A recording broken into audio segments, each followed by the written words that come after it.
Throughout the 17th century, French Jesuits and fur traders were the first Europeans to explore the biggest of the Great Lakes. Let's learn more about Lake Superior from the Everything Everywhere Daily podcast. Located between Canada and the United States is one of the largest bodies of fresh water in the world, Lake Superior. Lake Superior is the largest and deepest of the Great Lakes, and it's the first of the lakes in terms of water flow. Despite being the largest of the Great Lakes, it has the fewest number of people living on its shores, yet is one of the most important economically. The big lake they call Gitchagumi, Lake Superior. The story of Lake Superior begins well before humans ever gazed upon it. In fact, before humans ever even existed. Lake Superior is situated in the region known as the Canadian Shield, a massive area of ancient bedrock that dates back to the pre-Cambrian era about 1.1 billion years ago. The Canadian Shield is the location of some of the oldest exposed rocks on Earth. One of the most significant geological events during this time was the formation of the Mid-Continent Rift System, a massive crack in the Earth's crust that stretched from what is now Lake Superior all the way down to the state of Kansas. This rift was caused by tectonic forces pulling the continent apart, which created deep valleys and filled them with molten rock. This magma cooled and solidified into basalt, forming the foundation of what would later become Lake Superior's basin. After the rifting ceased, the area underwent a period of millions of years of uplift and erosion. Over these millions of years, sedimentary rocks such as sandstone were deposited over the ancient volcanic rock, creating diverse geologic landscapes. Now fast forward to the Quaternary period, which started about 2.5 million years ago. This began an era of periodic ice ages. The current shape of Lake Superior was primarily sculpted during the last ice age. As glaciers advanced and retreated across North America, they scoured the land, carving out deep basins in the bedrock.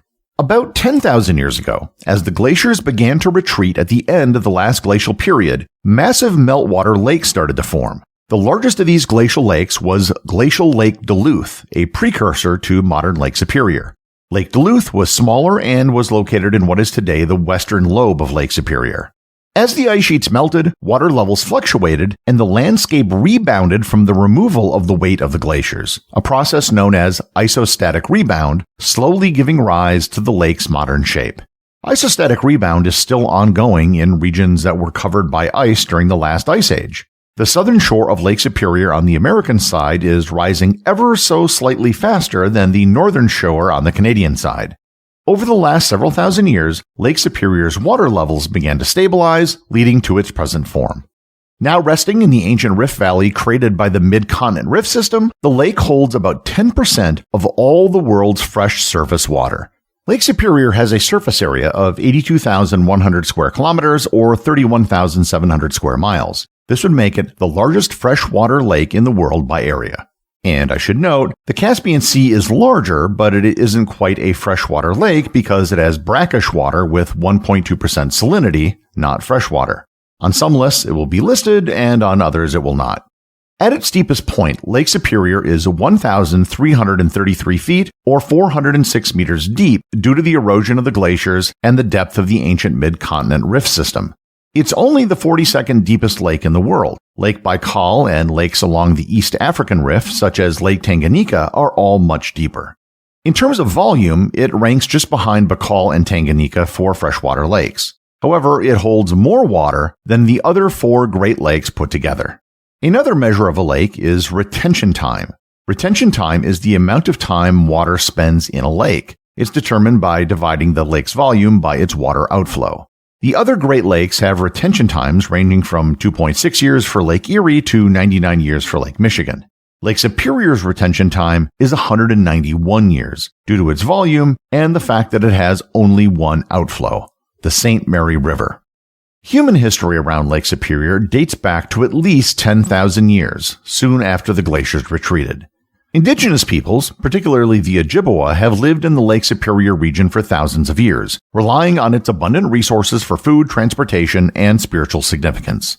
The lake's water and surrounding forests provided sustenance, while its shores became important trade routes for Indigenous people moving goods like copper, furs, and tools.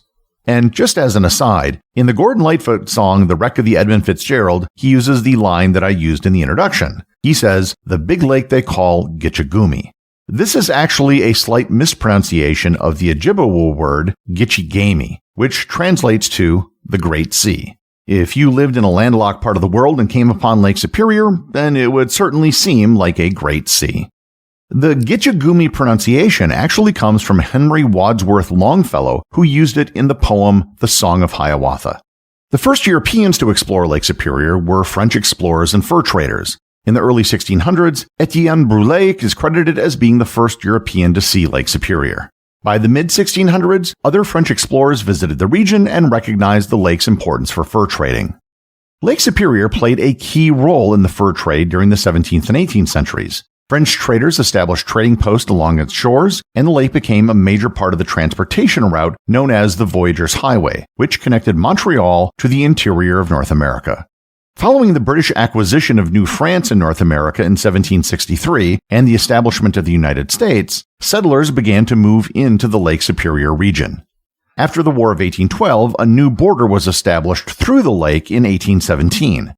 The United States established Fort Brady in Sault Ste. Marie, Michigan, which was located on the rapids in the St. Mary River, the choke point for access into or out of Lake Superior by water. The discovery of large deposits of copper and iron ore around Lake Superior in the mid-1800s led to a mining boom. The Keweenaw Peninsula, located on the southern shore of Lake Superior, became one of the most productive copper mining regions in the world. Iron mining also became crucial in the Mesabi Range near Lake Superior's western shore in Minnesota and in the Marquette Range in Michigan's Upper Peninsula. These mining activities transformed the region economically and socially, drawing thousands of immigrants, especially from Europe, to work in the mines and the surrounding industries. It also necessitated the creation of a system of locks so ships could bypass the rapids on the St. Mary River that connects Lake Superior with Lake Huron. The first lock was built on the Canadian side of the river as early as 1798. However, it was a very simple lock designed only for the fur trade. The United States destroyed it in 1814 as part of the War of 1812. With growing copper and iron production, the United States next built a lock in 1853.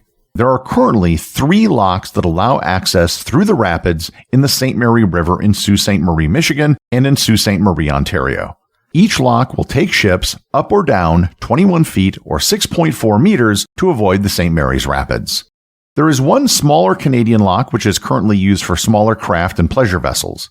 The American side has 2 locks, Poe Lock, built in 1896, and the MacArthur Lock, built in 1943, which are used for larger ore haulers.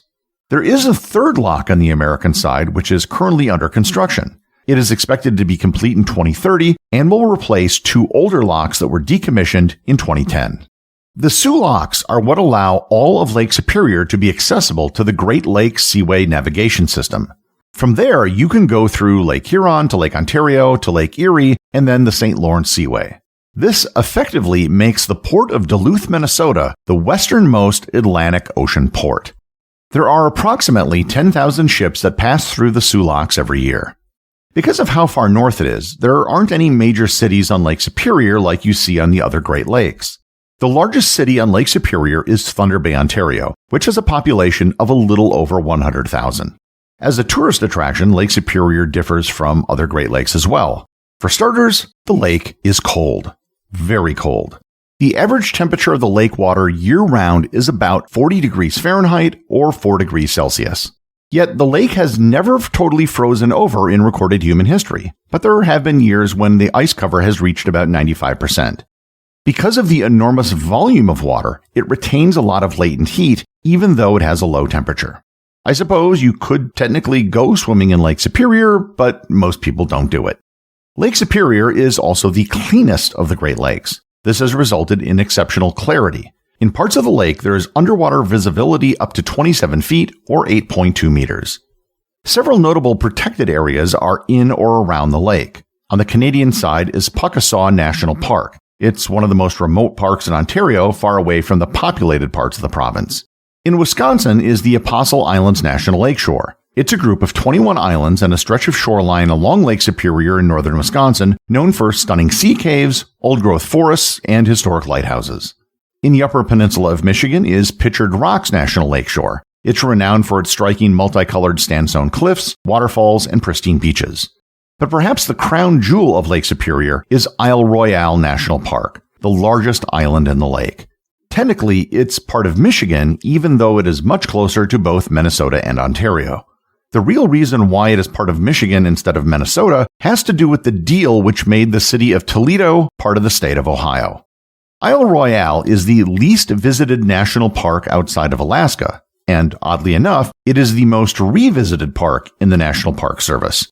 The reason why it gets so few visitors is because it's an island that requires a ferry ride to get there, and it's the only park outside of Alaska that closes during the winter. Isle Royale is almost entirely wilderness. One of the things it's well known for is its population of moose and wolves. At some point over a century ago, some moose and wolves made it to the island during a particularly harsh winter when the lake froze between it and the mainland. The moose and wolves have lived in a textbook-like case of predators and prey on the island. When the moose population rose, it soon followed by a rise in the wolf population, which would then decrease the moose population, which would subsequently reduce the wolf population. Because everything took place on an island that had no other megafauna, researchers could track the population of moose and wolves every year. Many people make the popular trip of circumnavigating the entire lake. The Lake Superior Circle Tour is a route that will take you 1,300 miles, or about 2,000 kilometers, and require 2 border crossings. Lake Superior remains culturally and economically important to both the United States and Canada. Its status as one of the largest and most important freshwater lakes in the world is all due to the geologic forces that created it millions of years ago.